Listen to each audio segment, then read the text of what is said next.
everybody to the concluding session of the 11th edition of the Bengal Chambers Business IT Conclave.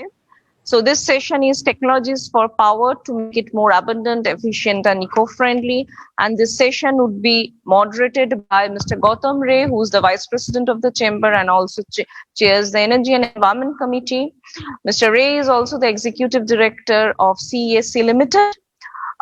Here we have with us as speakers Mr. Robert Baldwin, PwC US Energy Utilities and Mining Leader, and Mr. Nobil Ansari, Director and Industry Value Advisor, SAP India Private Limited. With this, I request Mr. Gautam Ray to please take the session forward.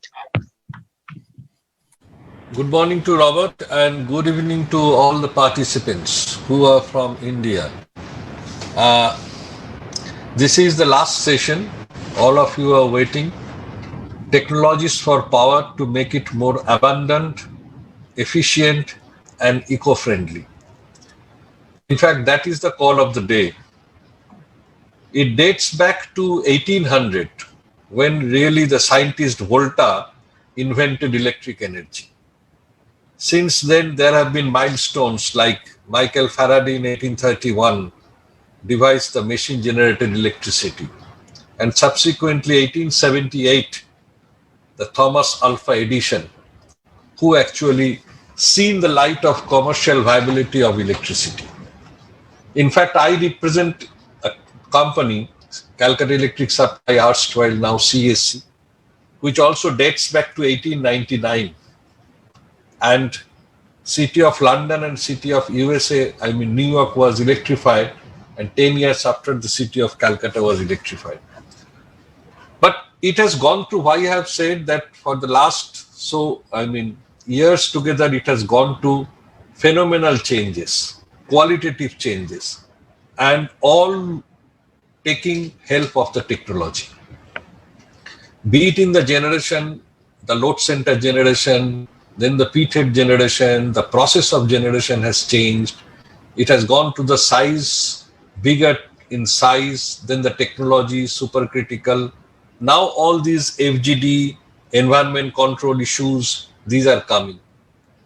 If we talk about the transmission, we all know about that, in fact, 1200 kV transmissions, 500 kV DC, FACTS, flexible AC transmission.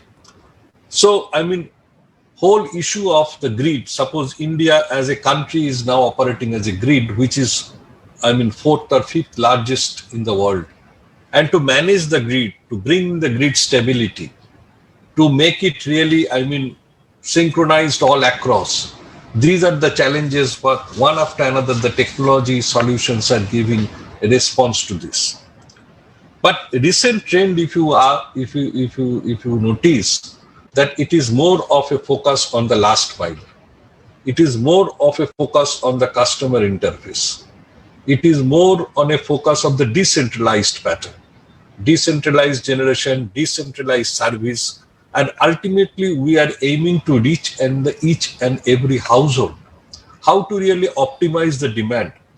And we are speaking with the meters. We are talking about the smart applications, smart grid, smart technologies. These are nothing, in parallel to bringing the energy efficiency. Efficiency is, of course, the talk of the day. It also speaks about sustainability. It also speaks about the green technology.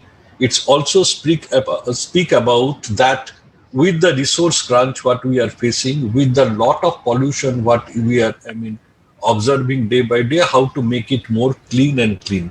So, keeping line with what is being talked in COP21, what is being talked for the sustainability development initiatives and programs, this has to match the technology and the process, and also the policy framework all together has to match to reach the destination where we are aiming at.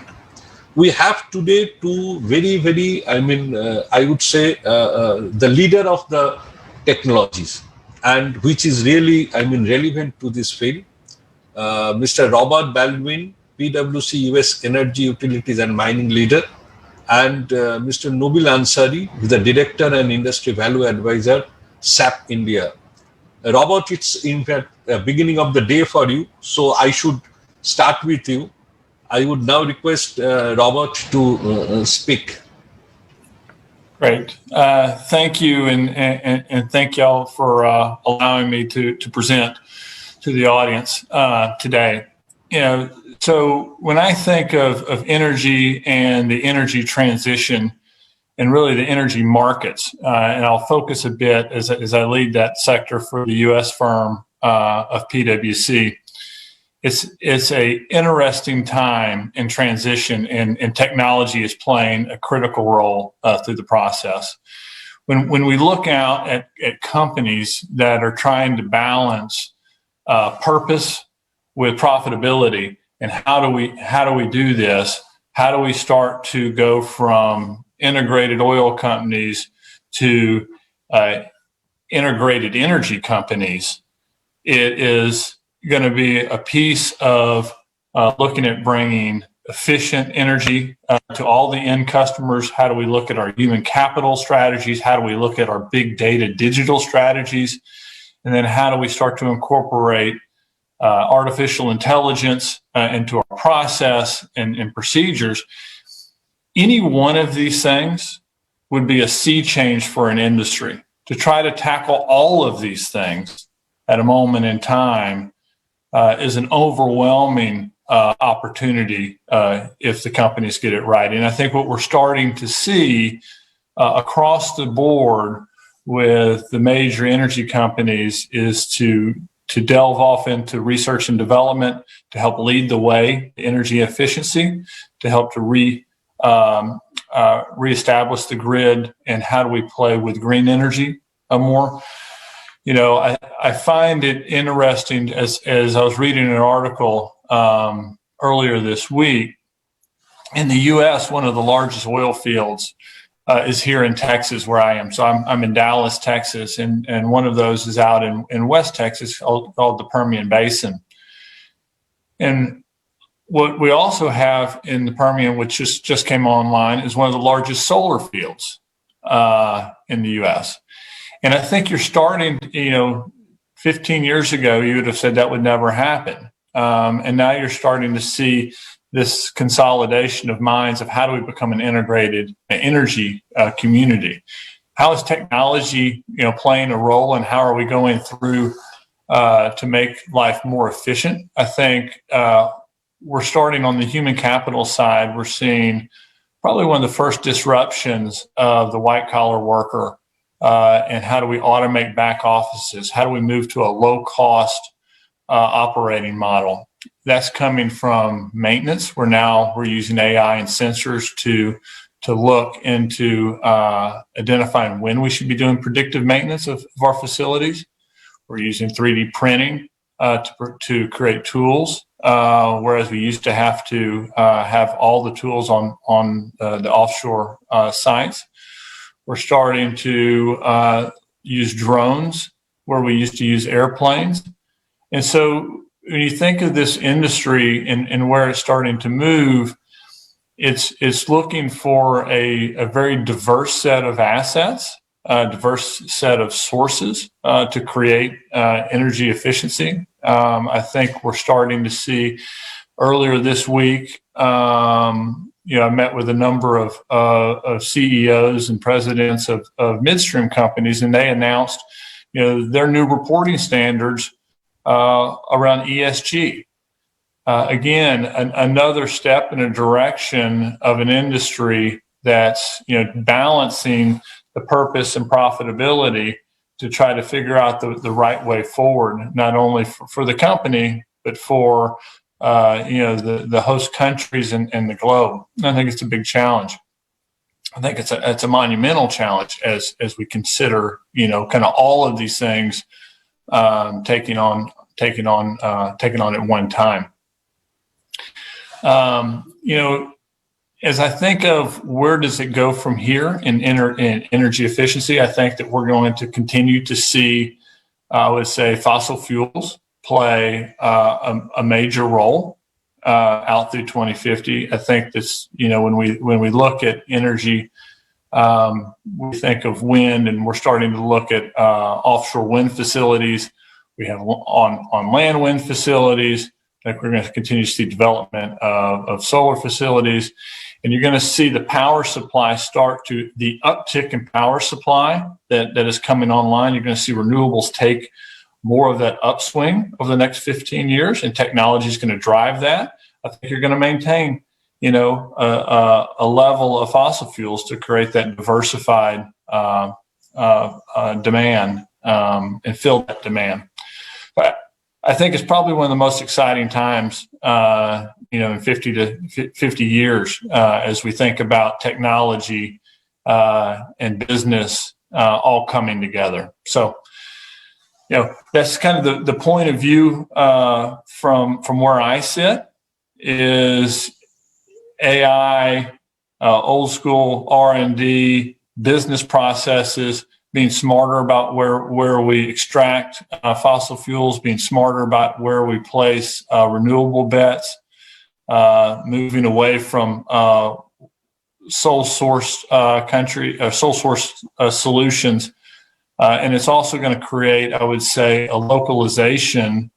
And I think technology is going to drive this versus a globalization of energy sources, where you're going to have more self-sufficient power that people can buy to power their homes, whether via solar panels and or their own windmills that they're able to buy and take some load off of the grid. So again, I think over the next 5 to 10 years, technology is going to play a massive role. And it's how do we get the right balance and make the right bets to drive the best answers to maintain a low cost, affordable energy structure. So I'll pause there and pass to my co-presenter, and we'll take thoughts or questions. Maybe I'll build on to what Robert, you mentioned, and I wanted to also share a couple of slides where we can see how the energy transition is getting aided by what we see technology's role in the entire industry. And I think what is important is that this is one sector that I've seen which is under change. And Robert was alluding to that, the whole transition from fossil fuels to more renewable sources of energy, the whole focus from more sustainable development. And that's the most important point for companies to look at technologies and how technology can help them drive this transition. And we all know that the role technology is playing is really very powerful. And these are some of the numbers that just goes on to prove that how much technology will impact our daily lives. We all understand the power of AI, the way it will going to automate the human task, the whole power of connectivity, which basically will make it possible to connect each and every asset, equipment, items, things which are there in the world. And then the whole focus on Internet of Things, and the fact that lots and lots of electric companies and power companies are going to invest significantly in digital technologies. And this is where it starts to lead into what is going to be the change that we can expect in the industry in the next 15 to 20 years. The first and the foremost is that the focus on the renewables, the whole concept of decarbonization, which is moving away from conventional sources to decentralized, distributed generation. It could be large solar farms, it could be rooftop solars, it could be wind farms, and the whole shift happening from the polluting sources like coal to gas, water, wind, solar. And the second thing is with this come the challenges in terms of managing the grid stability, and that's where the focus will be on distributed energy resources, the storage capacities, the battery, which is going to be a key factor in terms of making this whole transition more effective. And lastly, we are also seeing this is an industry, and it has happened in some parts of the world. But if I take an example of India as a geography, then we'll see that in India we still do not see the efficiency in terms of the customer side, in terms of the responsiveness. And this is another area where technology can significantly impact the industry. And what we see for power companies, I think the priorities in the future would be how do you manage the distributed decentralized generation? How do you really ensure that your energy resources, your operations which are going to be distributed, how do you ensure that they are operated more effectively? And the second thing is the whole smart grid concept and the smart metering at the end of the customer, and the grid which is going to be smart in terms of self-healing, in terms of finding out the fault is and shifting based on the intelligence that will be built using artificial intelligence. The third area would be the balancing of the demand and supply, and we all understand that it was an industry which was more one directional, generation, transmission, and distribution. But now we are seeing a bi-directional flow where a consumer is also can set up a solar panel and start generating. So lots of challenges in terms of balancing the demand and supply. And finally, from a customer point of view, I think the way we see this industry will evolve from a technology focus point of view will be the customer is going to be at the center, and there will be lots and lots of focus in terms of making that we bring more efficiencies, empower the customer so that customer can look at their consumption, customer can benchmark their consumptions. There could be programs in terms of reducing the consumptions through demand side management initiatives. So these are some of the trends in which the way industry is going to shape up and the technology's role. It is also important to look at, I think, the context of India, what's the big change that's happening. And I think that one of the fundamental change that we are seeing in India is the whole focus on renewable energy. There are some stiff targets that government has, and they're focusing on renewable energy, both from large scale solar farms. India is definitely one geography which receives a good amount of solar energy. So there's a huge focus on developing large scale solar farms, and also the decentralized rooftop solars, which are coming up into the picture. The second area which will also fundamentally transform the industry in Indian context, and I think it's happening again rest of the world also, is the whole shift of transportation fuel to electricity. So oil and gas companies have traditionally been selling their diesel, petrol to the transportation industry, and now we are seeing a big shift. And this is a shift that's happening all across the geography. India also has an ambitious plan so that we move to electric vehicle program. This again adds a complexity in terms of supplying to the electricity, setting up the electric vehicle infrastructure. And again, it's really an area where efficiencies can be drawn through use of technology. Smart metering is something which you all know. It's one of the most efficient way of really looking into the way energy is distributed to the customer. And India has again an ambitious plan. We are looking at rolling out almost 250 million smart meters. And once these smart meters are rolled out, customers will have complete control on their consumption. They will have a detailed understanding of their consumption.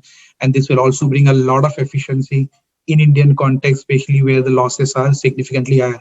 And that also leads to the last point, which is consumers becoming more and more empowered. So if you look at the topic of the discussion, and we talked about affordability, reliability, and sustainability. If you look at some of the technology initiatives which basically bring these elements to the fore, from an affordability point of view, and this is the Sustainability Development Goal 7, where it talks about affordability, it talks about reliability, it talks about sustainability of energy for the future. One of the key initiatives we believe could be relevant for affordability is the whole efficiency in the distribution side. I think this is one area where significant efficiencies can be brought in.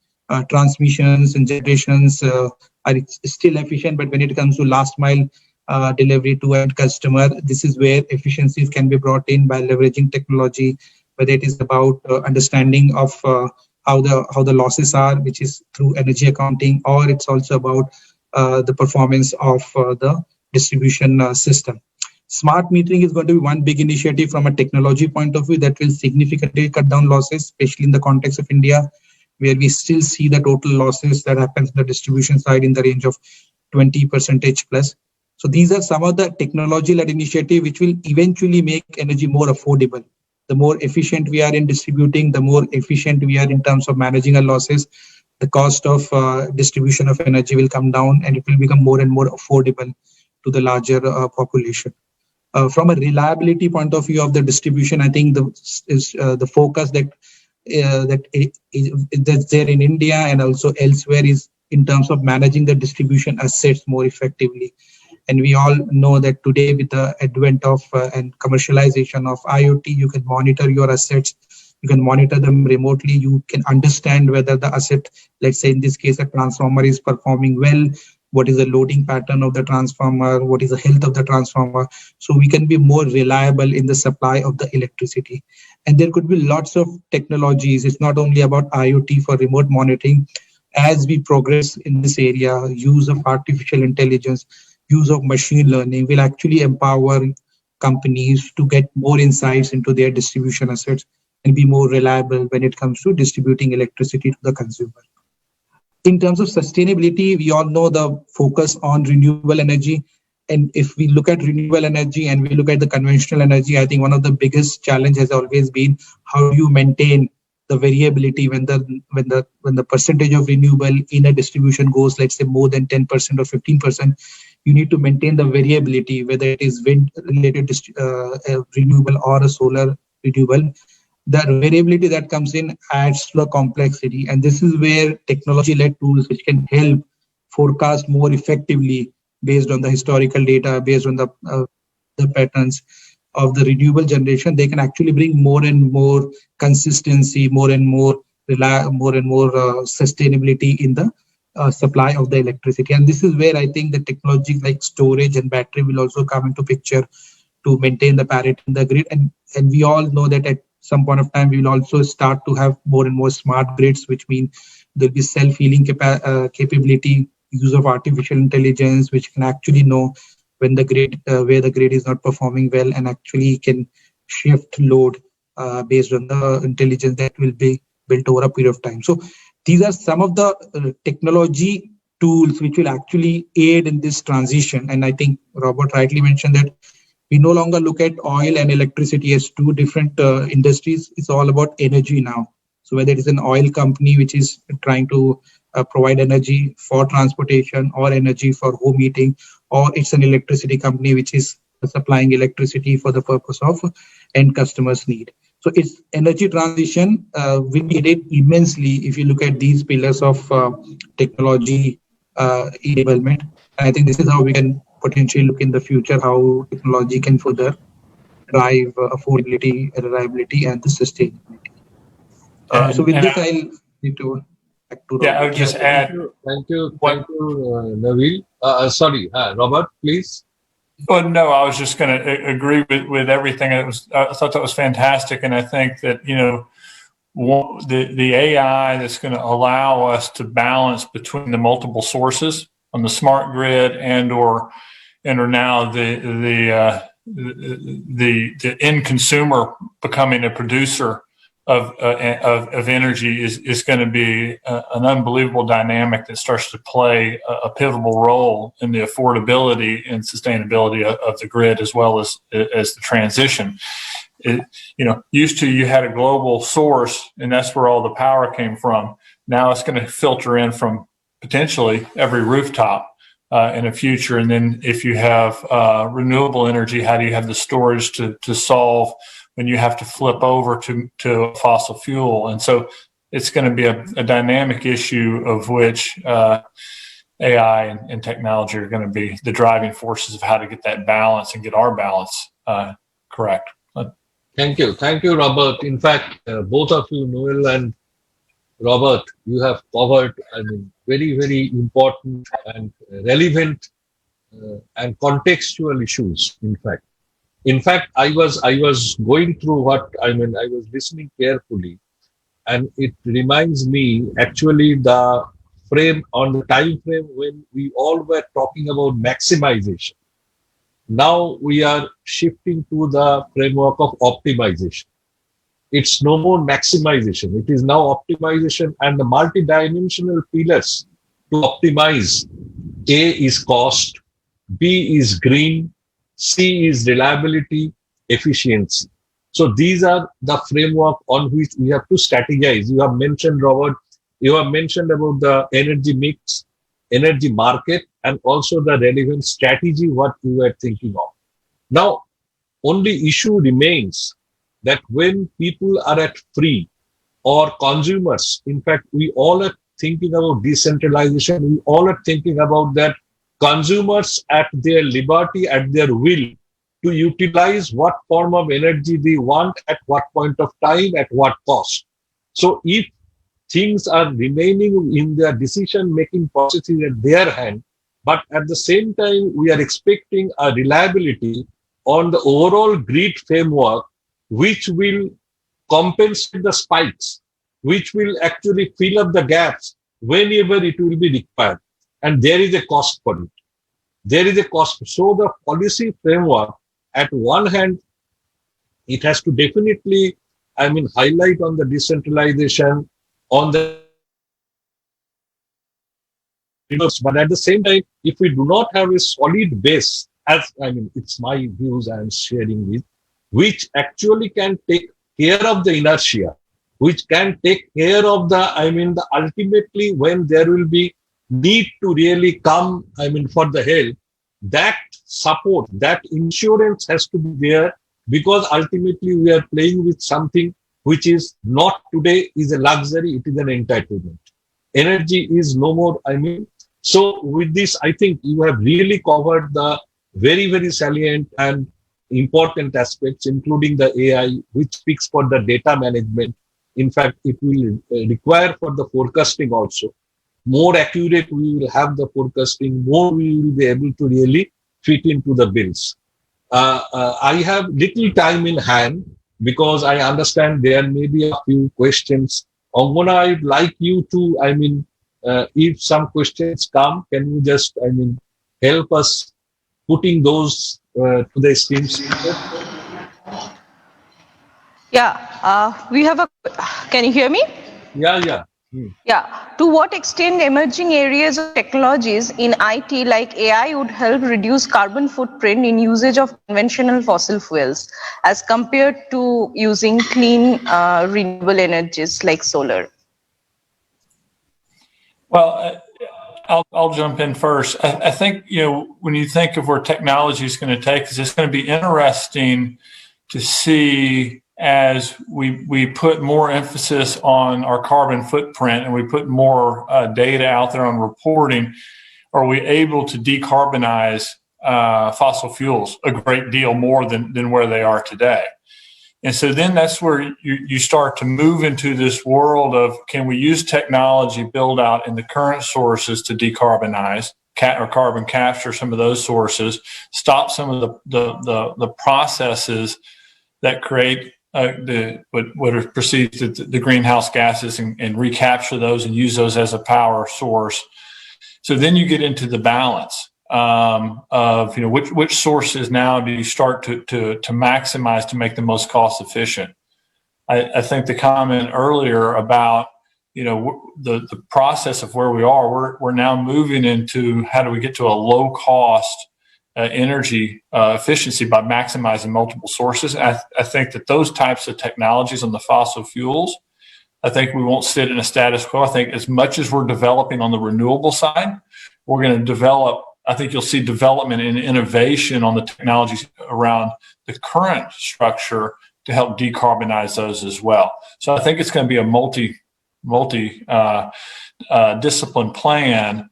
And then I think when you start to bring in the end consumer also being a producer of energy, your puzzle, which used to be 3-dimensional, just became 4-dimensional, because now you have an outside force that's also playing within the sector. So in that, and how do we weigh that? Because also it will be on the clean energy side. So, thank you, Robert. Angana? Yeah, I'll just take another question from the audience. That is, of course, India as a country has a mission of providing affordable and efficient energy for all, but it is also a global agenda. How technology can make energy more affordable, yet making it cleaner? Yeah, maybe if I can just respond to this. So one of the points that we were discussing earlier, that to make energy more affordable, you need to ensure that the losses are taken care of, energy supply is efficient. And this is where, some of the policies that government has come up in terms of smart metering, in terms of, some of the concepts of even decentralization, which will come up at some point of time. So in terms of technology making this shift, I think some of the areas like in terms of smart metering that we talked about, whether it is the whole connectivity of decentralized generation. I think if you look at some of the Western worlds, there are locations which are self-sustaining. So you have something called as microgrid, which is because you have a location which is far away from a city, and the supply of electricity is going to be so costly that you actually have a solar generation or a biogas generation, and that city or that place is getting self-sustaining. So this is where technology makes it easier to manage, in a decentralized manner also some of these processes. So yes, it will actually to a large extent aid to the efficiency, and in aiding to the efficiency, it will start to make it more affordable and available to the larger population. Thank you. We can close questions from audience, and I would request a moderator in case you have some more questions, or else we may wrap. In fact, I would like to invite your comments on one thing I feel that is very important and a decision maker for tomorrow in the whole the optimization process is a storage. How really we are able to make the storage of energy more useful, abundant, and to the best, the efficient. So this is one thing, because we are all speaking about the renewable. We know how much of diversity it has, and on the question of demand and the question of sourcing also. So what is the development on the question of storage? This is number one. Number two, ultimately, whatever the form of technology may be, ultimately it is the human resource who have to handle it. So how much really the country as a whole or the world as a whole, we are equipped with the human resource development aspect really to deal with the technology, the changes. It is no more a pure play electricity generation. It's something else. It is now speaking of market. It is now speaking of sustainability. So how much it can, we can have our human resource development issues addressed to it. These are, 2 points I would like to highlight. I like to listen from you.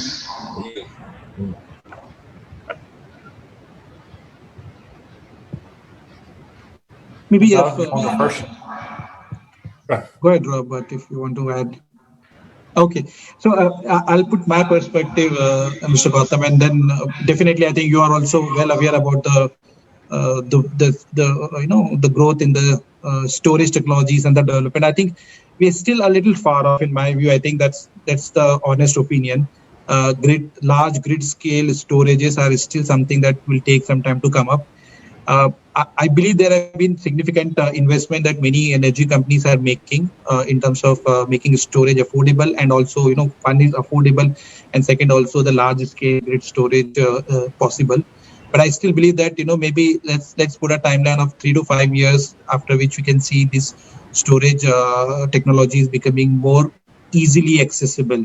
Till this point of time, I think we have to live up, and we all know that we have to live up with a part of generation is still done through fossil fuels, and maybe renewable contributing to some percentage of 15, 20, 30, depending upon the location that we are into. That's one view, and Robert, you can add further. And second view on the human resource, I think you very rightly pointed out. I think this is one of the bigger challenges that we face, at least from an Indian market, because we have all seen the way utilities have transformed. We started with state electricity boards, we went to companies, and then now we are looking at the whole usage of digital technology, a lot of processes becoming automated through AI. So a significant effort, I think, in all the technology related initiative has to be in terms of skilling and reskilling of the people, in terms of making them they should be able to handle the change, because there is significant change that's going to happen in the way we are working today. So quite a few effort is needed. In fact, a lot of focus on any technology intervention should be on the human resource side of it, because while you can bring best of the technology, their sustenance is a function of the people who are going to use it. So that's why it becomes one of the significant element, in my opinion. Yeah, I would agree with those comments. I think the storage component of the conversation at times is the elephant in the room, as we say here. I mean, you know, we can solve a lot of the different areas, but until we solve that, we haven't really created the process that we have to have sustainable energy and reliable energy. And so, you know, I'm hopeful it's you know, we start to solve that quicker than later. But I would agree. I think we're still years away from solving that. I know there's, you know, it's top of mind, but it's not at the moment. But it is probably one of the most critical issues that you highlight. Thank you. Thank you. In fact, so we are almost in the close of the session, though it is a short and we have kept to the time, but it was one of the most qualitative discussion what I have, enjoyed all through. And thanks to Robert, thanks to Nabil for, your participation and very value-added, thought-provoking ideas and deliberations. So with this, Angona, you allow when we close? Yes, sir. Thank you. Thanks to Robert Noble and our Vice President, Mr. Gautam Ray. We are really happy that we've been able to conclude this year's IT Conclave, which is technology for humans, with this topic that is, clean, efficient, reliable energy is very important for developmental goals. It has huge impact from socio-economic perspectives, as well as concern for address the environment needs. So we are happy that we are being able to conclude this year's Business IT Conclave on Technology for Human Beings with this very apt session. So looking forward to your support, participation for the next year's IT Conclave, which would be the 12th edition. Thank you all. Thank you. Thank you. Thank Good night. you. Good night. And good morning to Robert. Thank you. Yeah.